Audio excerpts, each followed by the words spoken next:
So recently US Iran war को लेकर एक मेजर डेवलपमेंट हुई है एंड आई एम श्योर आपने इससे रिलेटेड काफी आर्टिकल्स देखे होंगे। पूरा वर्ल्ड मीडिया इसको कवर कर रहा है। हुआ क्या है कि ट्रंप ने अनाउंस किया है कि 5 दिन तक कोई स्ट्राइक नहीं की जाएगी ईरान पर एंड ये डेवलपमेंट इतनी सिग्निफिकेंट है कि ग्लोबल मार्केट्स में तुरंत इसका पॉजिटिव रिएक्शन देखने को मिला हमें। ऑयल प्राइसेस गिर गए हैं, स्टॉक्स ऊपर हुए हैं और लोग सोच रहे हैं कि क्या अब डी एस्केलेशन शुरू हो रहा है, ये सिर्फ ये एक टेम्पररी ब्रीदर है। तो इस वीडियो में हम सब कुछ डिटेल में समझेंगे, इंक्लूडिंग बैकग्राउंड, ट्रंप का लेटेस्ट क्लेम क्या है, ईरान का स्ट्रॉन्ग डिनायल और इसका ओवरऑल इम्पैक्ट क्या होगा।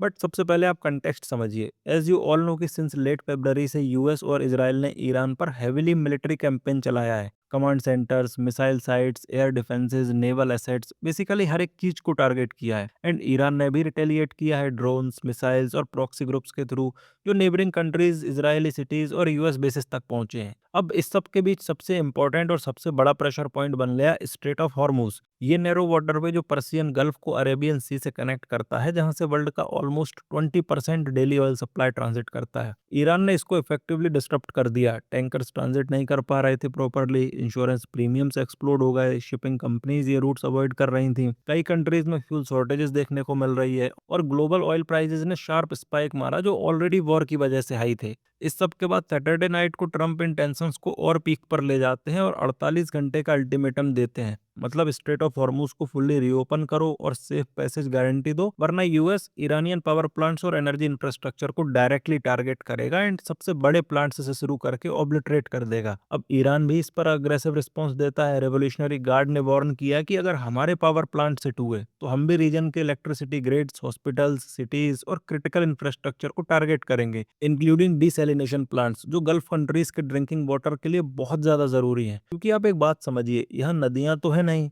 तो ड्रिंकिंग वाटर के लिए इस पानी को साफ किया जाता है एंड मिलियंस ऑफ लोगों की पॉपुलेशन इन डिसैलिनेशन प्लांट्स पर डिपेंड करती है। एनीवे, बताया ये जा रहा था कि लोग ईरानियन पावर प्लांट्स के अराउंड ह्यूमन चेन्स बना रहे थे प्रोटेक्शन के लिए और mining the entire Persian gulf की बात हो रही थी। लेकिन आज ट्रंप ने अपने ट्रुथ सोशल पर एक पोस्ट डाला जिसमें उन्होंने क्लेम किया कि यूएस और ईरान के बीच पिछले 2 दिनों में काफी अच्छे एंड प्रोडक्टिव कन्वर्जेशंस हुए हैं जो कंप्लीट एंड टोटल रेजोल्यूशन के लिए मिडिल ईस्ट हॉस्टिलिटीज का मामला सॉल्व कर सकती हैं। उन्होंने डिपार्टमेंट ऑफ वॉर को ऑर्डर दिया कि ईरानियन पावर प्लांट्स और एनर्जी साइट्स पर प्लांट जो स्ट्राइक थी उनको 5 दिनों के लिए पोस्टपोन कर दिया जाए। बताया ये भी जा रहा है कि ये टॉक सुप्रीम लीडर के डायरेक्ट इन्वॉल्वमेंट से नहीं बल्कि ईरानियन पार्लियामेंट के स्पीकर मोहम्मद बाकेर के थ्रू हो रहे हैं। शायद एक इनडायरेक्ट या बैक चैनल रूट यूज कर रहे हैं ऑनवॉइस जैसे स्टीव बिटकॉफ के जरिए। ट्रंप ने यह भी हिंट दिया है कि ब्रॉडर डील पॉसिबल है, जैसे स्ट्रेट ऑफ हॉर्मूज का ज्वाइंट मैनेजमेंट, यूरेनियम एनरिचमेंट पर रिस्ट्रिक्शंस या रीजनल सिक्योरिटी अरेंजमेंट्स। अच्छा, जैसा मैं बता रहा था, मार्केट ने इस अनाउंसमेंट पर बहुत पॉजिटिवली रिएक्ट किया है। US crude oil price almost 10% तक गिर गया। एशियन मार्केट्स में भी रिलीफ रैली दिखी क्योंकि इन्वेस्टर्स को लगा कि एनर्जी केओस रुक सकता है। पावर प्लांट्स डार्क होने से massive blackouts, hospital disruption, supply chain breakdown और इन्फ्लेशन स्पाइक अवॉइड हो सकता है। बट इंटरेस्टिंग और सबसे क्रूशियल बात यहाँ यह है कि ईरान ने इस पूरे नैरेटिव को बहुत ही स्ट्रांगली डिनाई कर दिया है।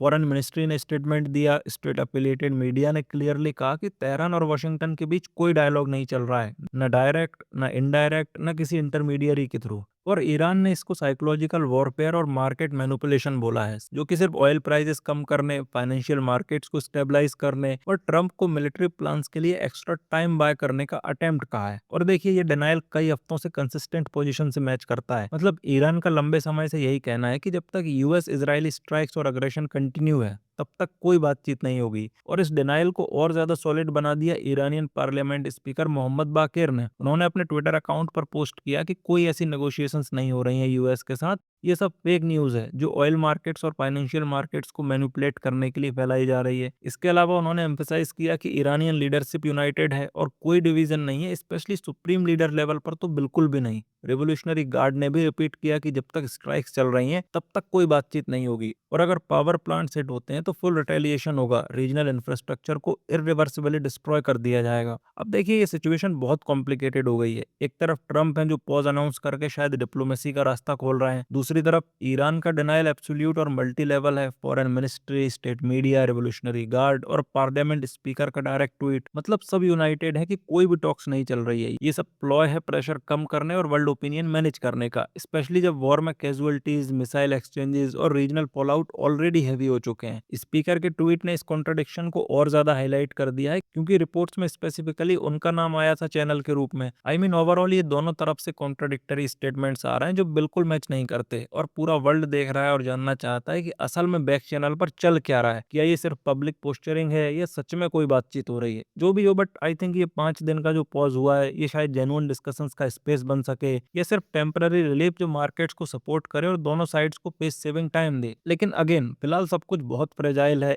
एक गलत मूव, एक इंटेलिजेंस लीक, एक एक्सीडेंटल एस्केलेशन या मिसफायर्ड एक्शन से पोस्टपोन्ड जो स्ट्राइक्स हुई हैं वो वापस ऑन हो सकती हैं। देखना होगा स्ट्रेट ऑफ हॉर्मुज कब तक बंद रहेगा, क्या ऑयल प्राइसेस पर स्पाइक करेंगे, और एनर्जी क्राइसिस जो ऑलरेडी सीरियस लेवल पर है वो ग्लोबल रिसेशन ट्रिगर कर सकता है। तो आने वाले कुछ दिन बहुत इंपॉर्टेंट होने वाले हैं, क्योंकि ऑलमोस्ट 1 महीना होने वाला है इस वॉर को, एंड अगर अभी कोई सीज फायर नहीं हुआ तो ये वॉर बहुत लंबी चलेगी, क्योंकि रिपोर्ट्स आ रही हैं कि रशिया और चाइना भी ईरान को सपोर्ट दे रहे हैं। तो देखते हैं कि आगे क्या कुछ होता है। अगर इसको लेकर कोई बड़ी मेजर अपडेट आती है तो हम लोग जरूर डिस्कस करेंगे, but for the time being this was all from my side. Thank you for watching. This is Harsh Gurjar signing off.